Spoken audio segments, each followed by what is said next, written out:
Shalom, selamat pagi jemaat sekalian. Kita akan segera memulai ibadah pada pagi hari ini. Mari kita membaca kitab Mazmur pasal 134 ayat 2-3. Angkatlah tanganmu ke tempat kudus dan pujilah Tuhan. Kiranya Tuhan yang menjadikan langit dan bumi memberkati engkau dari Sion. Mari kita berdoa. Tuhan, ajar kami mendapatkan kepuasan dalam-Mu, karena kami ini tidak puas secara otomatis. Tuhan telah memberikan anugerah yang besar kepada kami. Tolong kami belajar mendapat kepuasan di dalam Engkau. Seperti Paulus, kami ingin belajar mendapat rahasia kepuasan di dalam Tuhan. Bukan dengan mendapatkan apa yang kami inginkan, tetapi dengan makin masuk ke dalam rencana Tuhan. Kiranya kami boleh menjadi jemaat yang terus kuat di hadapan Tuhan. Dalam nama Tuhan Yesus kami berdoa, amin. Shalom semuanya Bapak Ibu Saudara-saudari yang dikasihi Tuhan. Semua ketinggian dan kedalaman yang ada di hadapan kita telah dijangkau oleh akal manusia. Satu-satunya yang tak terjangkau oleh akal kita ialah kedalaman rencana dan rancangan Tuhan. Ia dapat mengubah segala menjadi indah, kasih-Nya begitu luas, kebaikannya terlalu lebar, anugerahnya tak terjangkau oleh akal kita. Ia perancang yang agung, rancangannya adalah rancangan damai sejahtera. Sejahtera bagi saya dan saudara sekalian semuanya. Saat tiada jalan yang harus ku tempuh, Yesus ada di sana memberi pengharapan.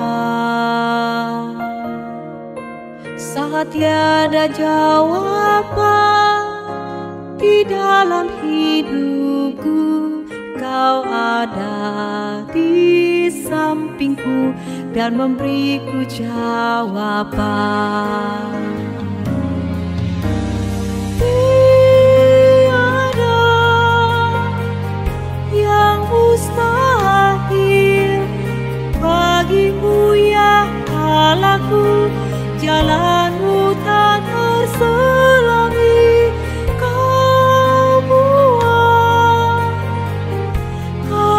Terpesona rancangan-Mu Tuhan, rancangan damai sejahtera.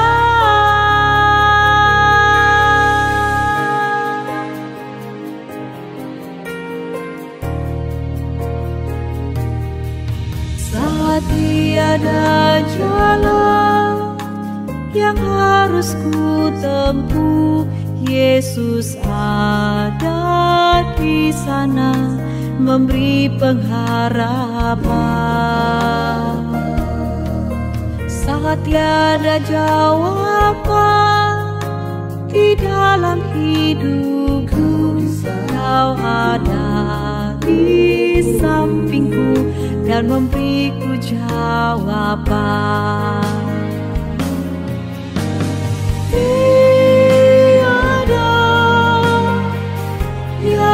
Mustahil bagimu ya Allahku, jalanmu tak terselangi. Aku terpesona rancangan-Mu Tuhan, rancangan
Bapak Ibu Saudara sekalian, mari kita tundukkan kepala, kita mau berdoa sebelum kita melanjutkan pujian kita menyambut firman Tuhan.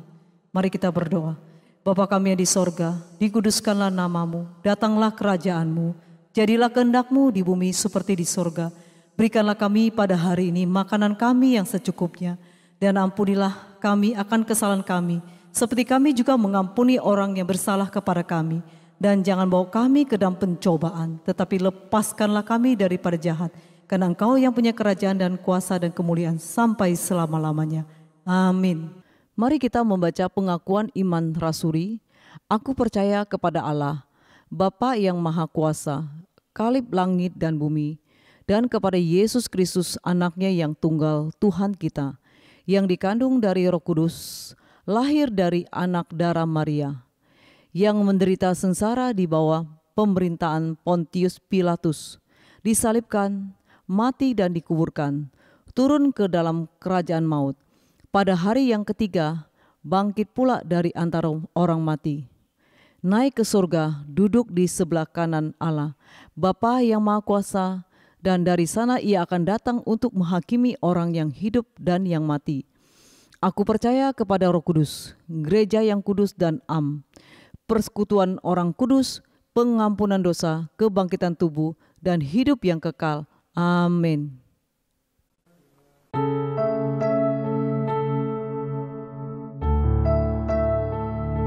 Salam, selamat pagi saudara-saudara kasih Tuhan. Pada pagi ini kita ketemu kembali untuk beribadah kepada Tuhan. Marilah saudara, agar kita bisa mendengar apa yang Tuhan mau sampaikan kepada Bapak dan Ibu dan saudara-saudari. Mari kita berdoa. Bapa kami sorga, terima kasih Tuhan pada pagi ini. Roh Kudus menyertai kami dibuka hatinya, pikiran kami untuk mendengar sabda firman Tuhan. Urapin hamba-Mu, pakai hamba-Mu, bibir hamba-Mu Tuhan pakai menyampaikan kebenaran-Mu. Berfirmanlah kepada kami siap untuk mendengar, kami berdoa di dalam nama Tuhan Yesus Kristus. Amin.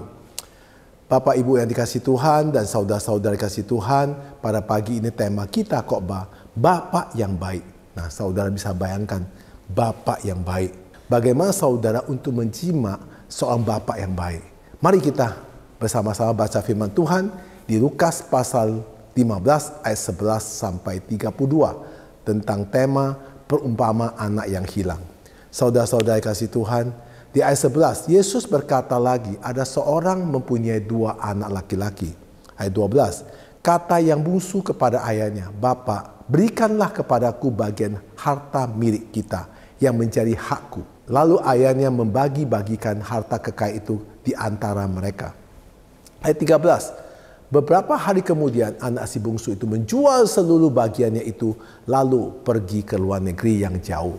Di sana ia memboroskan harta miliknya itu dengan hidup berfoya-foya. Ayat 14, setelah dihabiskannya semuanya, timbullah bencana kelaparan di dalam negeri itu dan ia pun mulai melarat. Ayat 15, lalu ia pergi dan bekerja pada seorang majikan di negeri itu.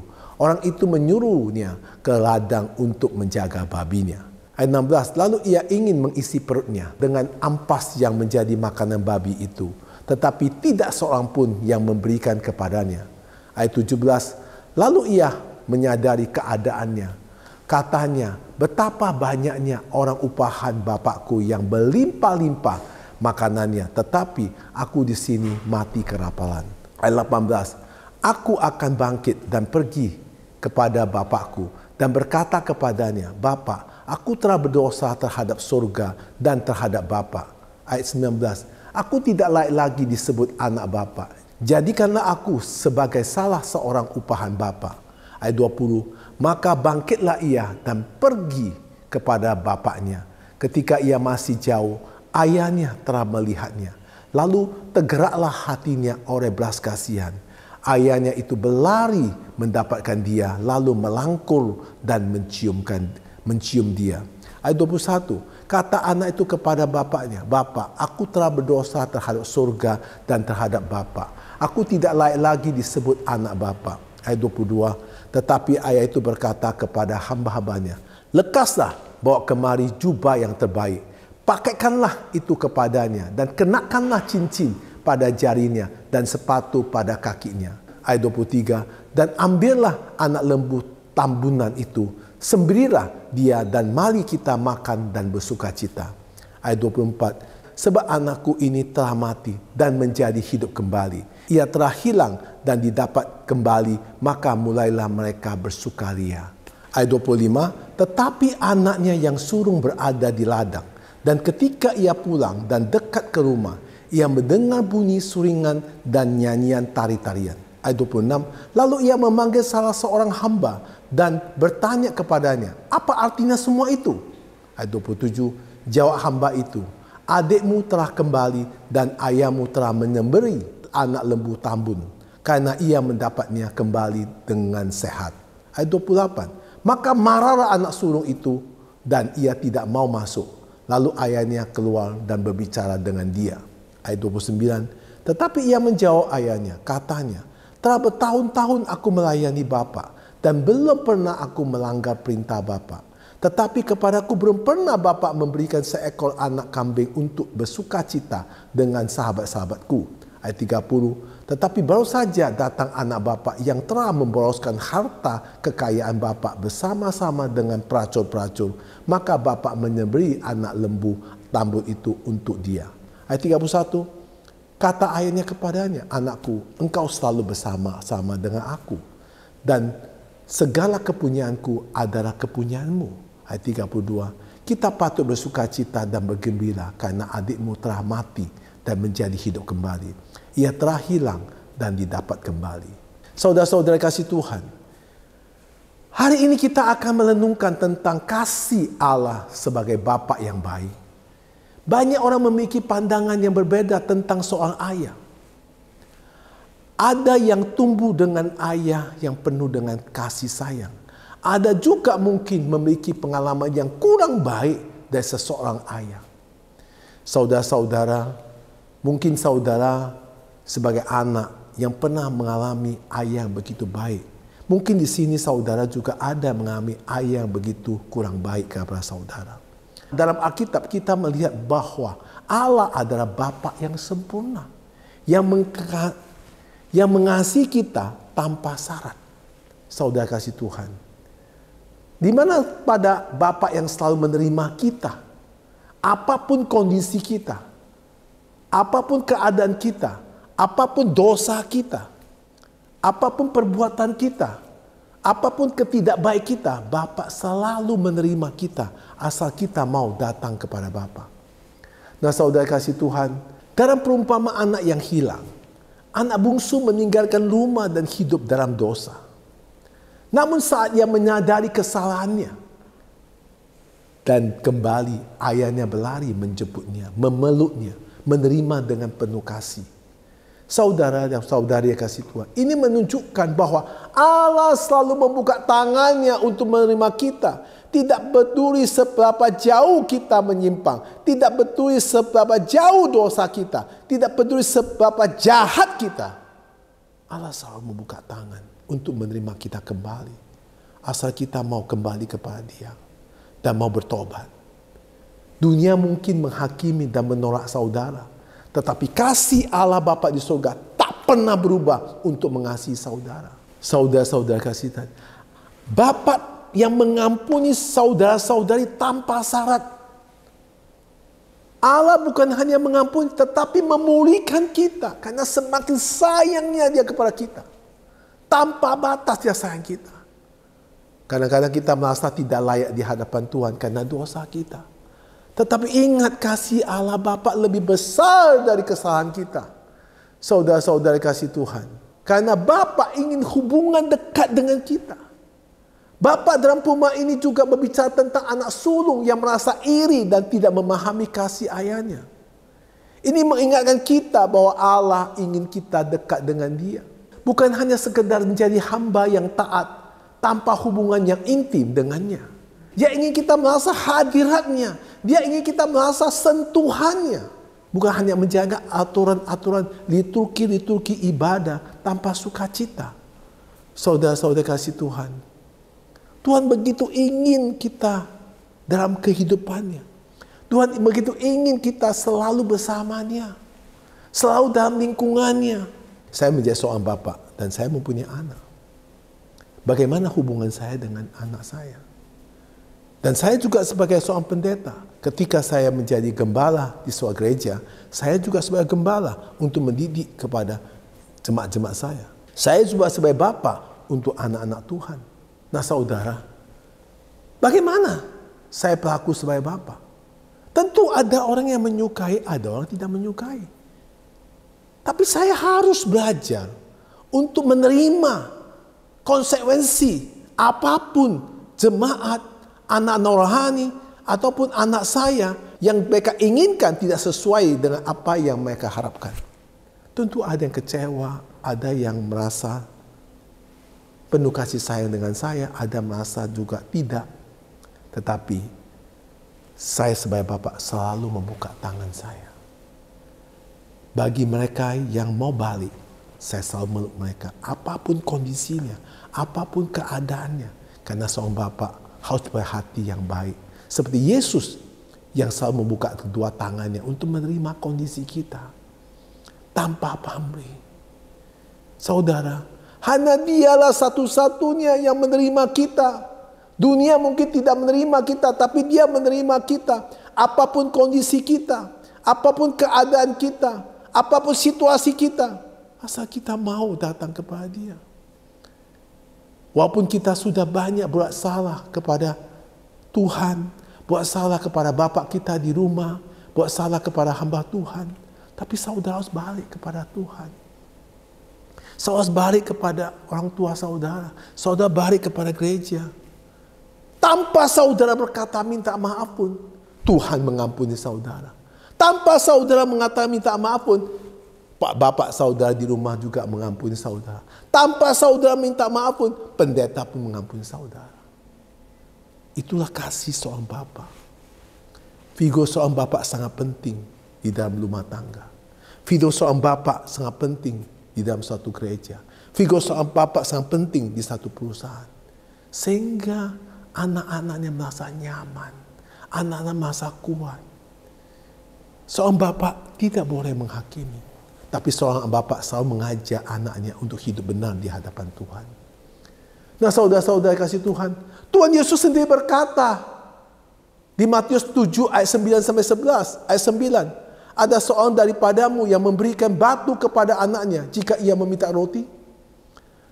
Atau ayat ke-10 mengatakan. Atau memberi ular jika ia meminta ikan. Ada saudara. Jika anak meminta roti, kamu kasih dia ular. Ada. Itu kok ada bapak yang kurang sedikit. Nah saudara-saudara, ayat 11. Jadi jika kamu yang jahat tahu memberi yang terbaik kepada anak-anakmu, apalagi bapakmu yang di surga, ia akan memberikan yang baik kepada mereka yang meminta kepadanya.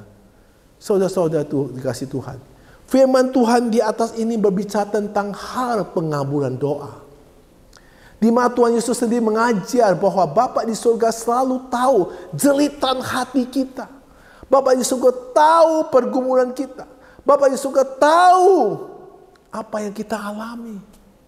Tapi dia ingin kita mau mencarinya. Dia ingin kita mau mengaku diri kepada dia. Tanpa pengakuan kita, Bapak juga tahu semua apa yang saudara kerjakan. Bapak tahu semua kesulitan saudara. Bapak tahu semua kesusahan saudara. Tapi Bapak ingin saudara menceritakannya. Bapak ingin saudara sungguh-sungguh mengaku di hadapan dia. Aku mau bertobat dan aku mau mengaku engkau. Aku mau bertobat dan aku mau datang kepadamu. Cuma itu. Saudara kasih Tuhan. Maka di Matius 7 ayat 7 sampai 8 mengatakan, mintalah maka akan diberikan kepadamu. Carilah maka kamu akan mendapatnya. Ketoklah maka pintu akan dibuka bagimu. Ayat ke-8, karena setiap orang yang meminta menerima, dan setiap orang yang mencari mendapat, dan setiap orang yang mengetok baginya pintu dibukakan. Saudara-saudara kasih Tuhan, dalam kata kerja muncul di ayat 7, yaitu mintalah, carilah, ketoklah. Sebenarnya kata kerja ini merupakan suatu perintah yang harus suatu perintah yang harus dilakukan. Perintah ini merupakan bentuk present tense yang diartikan ini harus dilakukan terus menerus. Karena sebagai anak. Kita harus minta. Anak selalu minta pada bapaknya. Bukankah Anda sebagai anak waktu kecil selalu minta pada papamu? Papa, saya mau beli ini. Papa, aku butuh ini. Papa, aku mau makan ini. Papa, aku butuh uang. Papa, aku mau sekolah. Papa, aku mau beli sepeda motor. Kamu bukan minta. Kemudian carilah bapak lu di mana. Ketok hatinya. Supaya bapak itu tergerak hatinya untuk memberikan kepadamu. Nah saudara, kita diperintahkan untuk terus-menerus meminta, mencari, dan mengetok. Ini bukan hanya tentang ketekunan dalam berdoa, melainkan keharusan terus-menerus dalam doa. Berdoa merupakan cara kita menunjukkan bahwa kita membutuhkan kekuatan dari Allah. Kita butuhkan Bapa yang di surga. Saudara, itu figur Bapa itu sangat penting. Di dalam satu perusahaan, figur seorang bapak sangat penting. Di dalam rumah, figur seorang bapak sangat penting. Di dalam gereja, figur seorang bapak sangat penting. Apalagi Bapak di surga, segala-gala dari segala bapak. Saudara kasih Tuhan, saya bikin satu ilustrasi. Anak yang jatuh dari sepeda. Anak kecil sedang belajar naik sepeda. Awalnya dia lagu-lagu. Tetapi ayahnya berkata, jangan takut. Ayah ada di sini. Anak itu mulai menggayun. Tetapi beberapa saat kemudian anak itu jatuh. Lalu lututnya berdarah dan dia menangis. Saudara kasih Tuhan. Apa dilakukan sang seorang ayah? Apakah dia marah kepada anaknya? Kamu goblok, kamu gagal, kamu tidak benar hati-hati. Atau jangan coba sekali lagi kamu lakukan itu. Tidak. Dia malahan segera mengangkat anaknya, membersihkan lukanya dan berkata, ayo nak, coba lagi, ayah tetap di sini. Nah saudara-saudara dikasih Tuhan. Makna ini ada Allah adalah Bapa yang baik, yang tidak pernah meninggalkan kita ketika kita jatuh dalam dosa atau kegagalan. Bapa dari surga akan selalu menguatkan kita, membantu kita untuk bangkit kembali. Karena dia selalu sangat mengasihi kita. Saudara kasih Tuhan. Nah saya berikan satu ilustrasi lagi. Anak yang salah paham dengan ayahnya. Anak kecil mengeluh kepada ibunya. Ayah tidak sayang pada aku. Dia selalu menyuruhku belajar. Tidak pernah memberikan mainan-mainan kepadaku. Tetapi suatu hari, anak itu menemukan sebuah buku harian milik ayahnya. Di dalam tertulis, hari ini aku ingin memberikan mainan untuk anakku. Tetapi aku harus menyimpan uang untuk membayar uang sekolahnya. Aku ingin memiliki masa depan yang lebih baik daripadaku. Saudara, setelah membaca itu, anak itu menangis dan menyadari bahwa ayahnya ternyata sangat mengasihinya. Hanya saja ia tidak menyadarinya. Saudara-saudara kasih Tuhan, banyak orang tidak menyadari seorang bapak yang begitu penuh dengan tanggung jawab.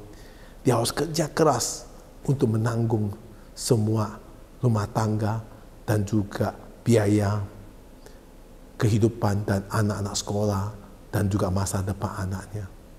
Kadang-kadang kita tidak sadar betapa peranan penting begitu tanggung jawab begitu besar. Saudara juga tidak pernah sadar seorang pemimpin perusahaan berapa beban beratnya untuk mencari solusi bagaimana menghidup karyawannya. Bagaimana juga seorang bapa yang di surga ingin menyelamatkan semua umatnya. Dia harus korban di kayu salib untuk menembuskan semua dosa saudara. Itulah Bapa kita yang di surga, Bapa yang baik. Mari saudara, carilah Bapa yang di surga selalu, dan Tuhan akan selalu mengasihi saudara. Tangannya selalu terbuka untuk saudara-saudara dikasih Tuhan. Mari kita berdoa. Bapa kami surga, terima kasih Tuhan atas firman-Mu pada hari ini. Mengajar kami Bapa yang baik, Bapa yang selalu membuka tangan kepada kita untuk kita kembali kepada Dia. Apapun keadaan kita, apapun kesalahan kita, apapun dosa kita, apapun kejahatan kita, Bapak selalu membuka tangan terima kita kembali. Asal kita mau bertobat dan asal kita mau mencari-Nya, maka Tuhan akan menerima kita kembali. Bahkan Tuhan akan memulihkan kita.